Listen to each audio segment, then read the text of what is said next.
Hello students, मेरा नाम अनुज है और आज का हमारा जो टॉपिक है वो है सॉल्वर। तो देखते हैं कि इसको कैसे इम्प्लीमेंट करते हैं। तो यहाँ पर ये एक सैम्पल है। हमारा सवाल ये है कि कॉस्ट ऑफ इक्विपमेंट, यानी कि हमने कोई मशीन खरीदी, उसकी कॉस्ट हमने मान ली कि 40,000 है और हमने ये मान लिया कि हमारे पास 50 क्लाइंट एक मंथ में आएंगे। कॉस्ट ऑफ पर सर्विस ये हमें डिसाइड करनी है। यहाँ पर मल्टीप्लाई होगा, वहाँ पर हम जो x की वैल्यू रखते हैं वो रखते हैं 1 और जिस फॉर्मूले में प्लस यूज होता है वहाँ पर हम रखते हैं 0। तो यहाँ पर जो हम फॉर्मूला यूज करेंगे वहाँ पर मल्टीप्लाई होगा, इसलिए हम उसकी वैल्यू रखते हैं 1, क्योंकि 1 की मल्टीप्लाई का मतलब भी वही नंबर होता है और प्लस 0 का मतलब भी वही नंबर होता है। तो यहाँ पे हम फॉर्मूला लगाते हैं। तो आप फॉर्मूला समझो कि फॉर्मूला कैसे लगाना है। यहाँ पर हमें निकालना है नंबर ऑफ़ ईएमआई। तो नंबर ऑफ़ ईएमआई हम इस तरह से निकालेंगे कि जो कॉस्ट ऑफ इक्विपमेंट है वो, यानी कि यहाँ पर जैसे कि यहाँ पर हमने सैंपल लिया है 40,000, तो ये किसके बराबर होना चाहिए? Clients per month multiply cost per service. तो ये तो एक महीने का हो गया। ये जो हमने पैसे कमाए ये तो एक महीने का हो गया, लेकिन हमें 12 महीने में 40,000 चुकाने हैं। तो हम इसकी किस में मल्टीप्लाई करेंगे? Number of EMI. ठीक है, तो यहाँ पर नंबर ऑफ ईएमआई कैसे निकालेंगे? तो नंबर ऑफ ईएमआई क्या हुआ? नंबर ऑफ ईएमआई हो गया cost of equipment divide by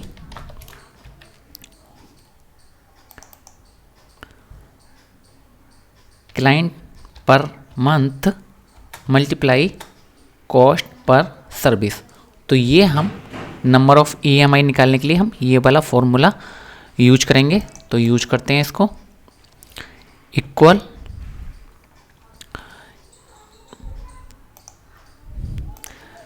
cost of equipment divide by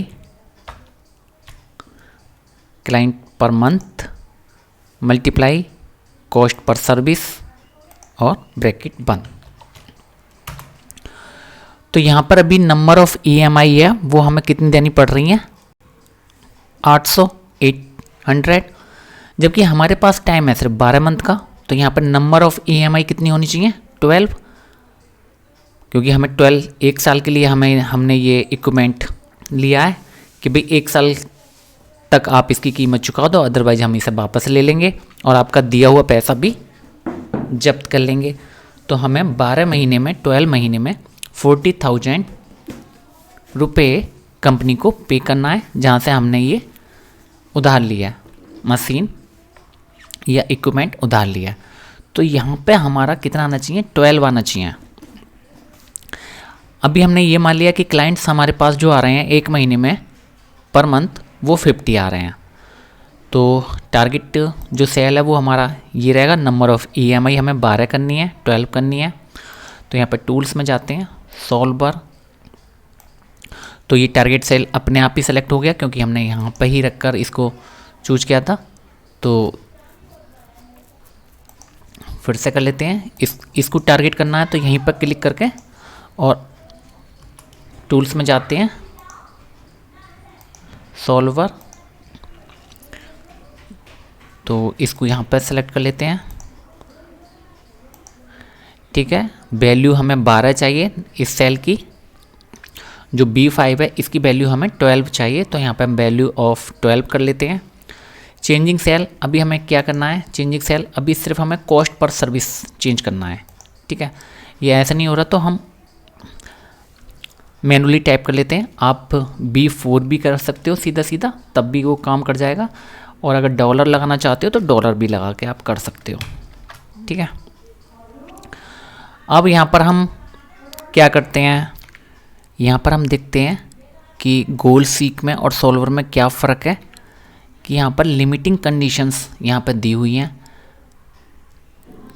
तो हम यहाँ पर कुछ कंडीशन रख देते हैं कि जो B4 है वो हमारा 70 से बड़ा ग्रेटर देन होना चाहिए, और इस कंडीशन को अभी हम फॉल्स कर लेते हैं। चलिए अभी हम इसकी वैल्यू 50 कर लेते हैं या कुछ और रख लेते हैं। अभी हम ये कह रहे हैं कि 20 से इसकी वैल्यू बड़ी होनी चाहिए कॉस्ट पर सर्विस। हम ये चाहते हैं कि हम कम से कम कीमत क्लाइंट से वसूल करें। तो अभी हम 20 से स्टार्ट करते हैं, 20 से। तो सॉल्व करते हैं। तो यहाँ पर जो करंट सोल्यूशन आ रहा है वो आ रहा है 40। तो 40 तो हमें चाहिए नहीं, हमें तो यहाँ पर इसकी वैल्यू चाहिए 12। तो ये तो गलत आ रहा है, इसको हम क्या करते हैं, स्टॉप करते हैं। आप यहाँ पर एक बात और ध्यान रखें कि कई बार ये होता है कि ये जो ऑप्शंस हैं, ये जो आपका सॉल्वर इंजन है, हो सकता है आपका बाकी SCO मैंने जो चूज किया है यहाँ पर वो है SCO एवोल्यूशनरी एल्गोरिथम, जो सॉल्वर इंजन का नाम है वो। आप देख सकते हैं कि आपका, जैसे मान लीजिए मैं लिब्रे ऑफिस लीनियर सॉल्वर यहाँ पर सेलेक्ट करता हूँ, तो ये मुझे रिजल्ट जो दे रहा है वो गलत दे रहा है। जैसे मैं यहाँ पर करता हूँ ओके, इसको सॉल्व करता हूँ तो यहाँ पर डिवाइड बाई 0 एरर दे देता है, जबकि डिवाइड बाई 0 तो आ ही नहीं रहा। कॉस्ट पर सर्विस को पता ना ये 0 कर देता है अपने आप ही, ठीक है। जबकि मैं वैल्यू कह रहा हूँ कि कॉस्ट पर सर्विस की वैल्यू ग्रेटर देन 20 होनी चाहिए, और इसके बावजूद भी ये इसे 0 कर रहा है। तो आप यहाँ से सर्च इंजन जो सॉल्वर इंजन है वो आप अपना चूज कर लीजिए। जैसे मेरे में जो काम कर रहा है वो SCO काम कर रहा है, तो आपको यहाँ से भी चेंज करना है। और मैंने ये ग्रेटर देन 20 कर लिया, जिसकी वैल्यू ज़्यादा आ रही है, तो मैं अब 30 करता हूँ। 30 से करता हूँ सॉल्व, तो यहाँ पर आ रही है 26, यानी कि अभी कम हुआ है। तो अभी और थोड़ा बढ़ाते हैं, 40 कर लेते हैं। अब भी आया 20, जबकि हमें चाहिए 12, तो हम इसको फिर और वैल्यू बढ़ाते हैं 50, सॉल्व करते हैं। अब हम 60 तक पहुंच चुके हैं। थोड़ी और वैल्यू बढ़ाते हैं इसकी, 60 करते हैं। यहाँ पर आपको वैल्यू सेट करनी पड़ेगी, ऐसा नहीं है कि आपने कोई वैल्यू डाली और आपको बिल्कुल सही रिजल्ट आ जाए। आपको वैल्यू बदल कर चेंज करके आपको यहाँ पर अपना आंसर गेट करना है। तो अभी हम क्या करते हैं 70, तो 70 देखते हैं। अब यहाँ पर 12 आ रहा है, जो कि नंबर ऑफ़ EMI हमें चाहिए। ये जो हमें नंबर ऑफ़ EMI है हमें 12 चाहिए। अब ये 12 आ रहा है, जैसे मैंने इसको कंडीशन लगाया ग्रेटर देन 70, तो यानी कि अब ये कंडीशन हमारी ट्रू है।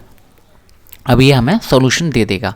तो ऐसा नहीं है कि आपने कोई भी वैल्यू डाली और ये आपको सॉल्यूशन दे देगा, आपको वैल्यू कंडीशंस भी चेंज करनी है। तो इसका आंसर आ गया कि हमें कॉस्ट पर सर्विस कितनी देनी है, हर क्लाइंट से कितना वसूलना है, 66 रुपये, 66.67 रुपये हमें हर क्लाइंट से लेना है। तो अभी हमने एक वेरिएबल सेल लिया, अब हम लेते हैं 2। हम इसको भी वैल्यू करते हैं, तो 70 था। तो अभी हम इसको करते हैं क्लोज, यहाँ पर इसकी वैल्यू भी बंद कर देते हैं। आप टारगेट सेल ये है हमारा, टूल्स में जाते हैं, सॉल्वर, तो टारगेट सेल यहाँ पे ये अपने आप से सेलेक्ट कर लेता है। अब चेंजिंग सेल यहाँ पे हमें चाहिए 2 सेल, ठीक है। तो 2 सेल चाहिए, तो दोनों को सेलेक्ट कर लेते हैं। और यहाँ पर अब हम अपनी कंडीशन लगा लेते हैं। एक कंडीशन तो है ही हमारे पास, एक कंडीशन क्लाइंट पर मंथ की लगा देते हैं कि हमारे पास क्लाइंट जो है वो कितने आते हैं, 50 आते हैं हमारे पास क्लाइंट। तो इससे सॉल्व करके देखते हैं, ठीक है। यहाँ पर 12 आ रहा है, इसका मतलब ये सही सॉल्यूशन दे देगा हमें। तो कई बार तो आप 12 एकदम एक्यूरेट वैल्यू डाल दी यहाँ पर कि कंडीशन आपकी सेटिस्फाई होगी, लेकिन कई बार आप कंडीशंस में थोड़ी सी गलत कंडीशन लगा लेते हैं। तो यहाँ पर इसने सॉल्यूशन दे दिया कि नंबर ऑफ़ EMI 12 है, 12 है, तो हमारा करेक्ट है। तो कॉस्ट पर सर्विस हम क्या ले सकते हैं 68.7, यानी कि 69, और क्लाइंट हमें यहाँ कितना चाहिए 49 क्लाइंट चाहिए, तब हमारा EMI हम भर पाएंगे।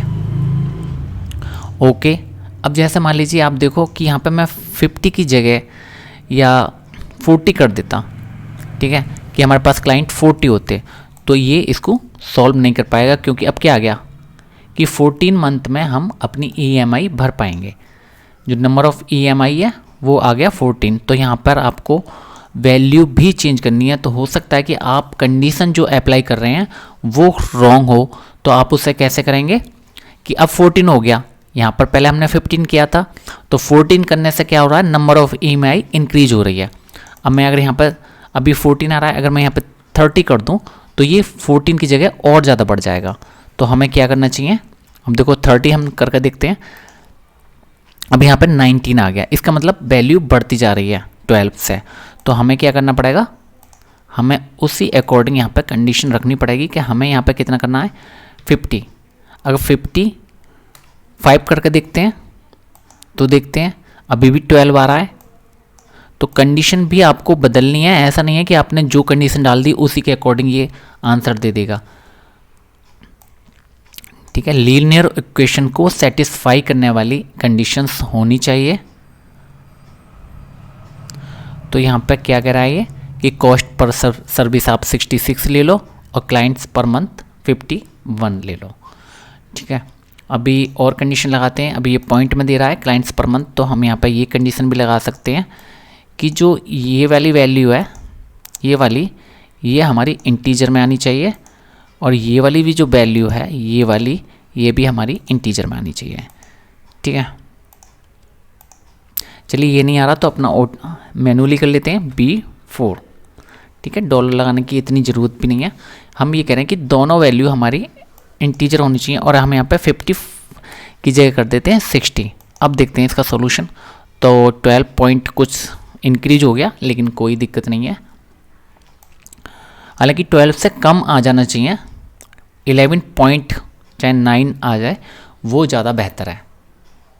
लेकिन चलो देखते हैं, एक अंदाज़ा लग रहा है यहाँ पर, तो ये हमने वैल्यू ज़्यादा कर दी। तो अगर हम क्लाइंट्स पर मंथ 49 आते हैं तो हमें कितना लेना पड़ेगा, 68। लेकिन नंबर ऑफ़ EMI थोड़ी सी ज़्यादा हो गई हैं, ये हमारा 11.9 तक ही जाना चाहिए या 12 लास्ट तक। तो फिर देखते हैं, इसका मतलब ये 70 है, ये हमारा थोड़ा, तो अब हम इसकी वैल्यू बढ़ा लेते हैं, 72 करके देखते हैं, सॉल्व करते हैं। तो ये भी 48 कर रहा है, अभी 12 से ज़्यादा जा रहा है, देखते हैं 80 करके देखते हैं। तो अभी भी, यानी कि वहाँ पर तो वैल्यू वो सेटिस्फाई हो रही है, तो यहाँ पे तो हमें 70 ही करना है। 60 करते हैं, चलिए यहाँ पे 60 करके देखते हैं, तो 11.9 ये चल जाएगा कि आपको 12 मंथ से पहले ही EMI भर देनी है। तो 12 से ज़्यादा वैल्यू नहीं होनी चाहिए, इसकी ज़्यादा बड़ी EMI की वैल्यू 12 से कम ही होनी चाहिए, ज़्यादा नहीं, क्योंकि हमें 12 महीने से पहले हम पे कर दें EMI तो कोई दिक्कत नहीं है, लेकिन बाद में नहीं करना है। तो यहाँ पे अगर क्लाइंट्स पर मंथ 60 है तो आपको उनसे कॉस्ट जो है 56 लेनी पड़ेगी। तो यहाँ पे ये वेरिएबल करके हमने किया है। अगर आपको पता है कि क्लाइंट्स आपके 40 ही आ रहे हैं तो आप उस तरह से भी कर सकते हैं। इसकी वैल्यू को यहाँ पर फिक्स कर सकते हैं, क्लोज करिए, 40 कर लीजिए, इसकी वैल्यू देख लीजिए। टारगेट हमारा ये है, टारगेट सेल, तो इस पर देख लेते हैं। जब हमें पता है कि हमारे पास 40 से ज़्यादा क्लाइंट्स नहीं आएंगे तो हम क्या करते हैं, इसको 40 कर लेते हैं और इसके हिसाब से निकाल लेते हैं। ये हमारा B4 है, तो ये मैनुअली टाइप कर लेते हैं, वैसे नहीं आ रहा तो B4। ये हमारा वेरिएबल का मतलब है चेंज होने वाली वैल्यू। तो यहाँ पे अब B3 के लिए तो हम कंडीशन डिलीट कर देते हैं, ठीक है, क्योंकि वो तो 40 है। और कॉस्ट पर सर्विस पॉइंट में भी आ सकती है, रुपए तो पॉइंट में भी आ सकते हैं। अगर आपको इंटीजर में चाहिए तो आप ये रख सकते हैं कंडीशन। तो यहाँ पे अब हम स्टार्ट करते हैं 50 से, ठीक है। तो देखो अब यहाँ पे 20 आ रहा है, तो 20 नहीं आना चाहिए, हमें चाहिए 12। तो हम इसको स्टॉप कर देते हैं और इसकी वैल्यू कुछ बढ़ाते हैं, क्योंकि अब हमें पैसे चाहिए ज़्यादा। जब हमारे पास क्लाइंट कम हुए हैं तो अभी 16 आ गया, इसको भी स्टॉप करते हैं और यहाँ पे आप करते हैं 70, सॉल्व करते हैं। अभी 14 आ गया, यानी कि इससे भी बात नहीं बन रही। अब यहाँ पे हम करते हैं 80, सॉल्व करते हैं तो यहाँ पे 12.5 आ रहा है, यानी कि अभी भी गलत आ रहा है। और वैल्यू बढ़ाते हैं, यहाँ पे करते हैं हम 90, अब सॉल्व करते हैं, अभी भी 12 से ज़्यादा बड़ी वैल्यू आ रही है। तो यहाँ पे हम करते हैं 100, सॉल्व करते हैं, अभी भी 12 से ज़्यादा आ रही है। तो और बड़ी वैल्यू रखते हैं 110, सॉल्व करते हैं तो अभी भी वैल्यू इसकी बड़ी ही आ रही है। चलिए इसको देख लेते हैं, फिर भी ये राउंड अराउंड आंसर दे रहा है। इसको सॉल्यूशन देखते हैं।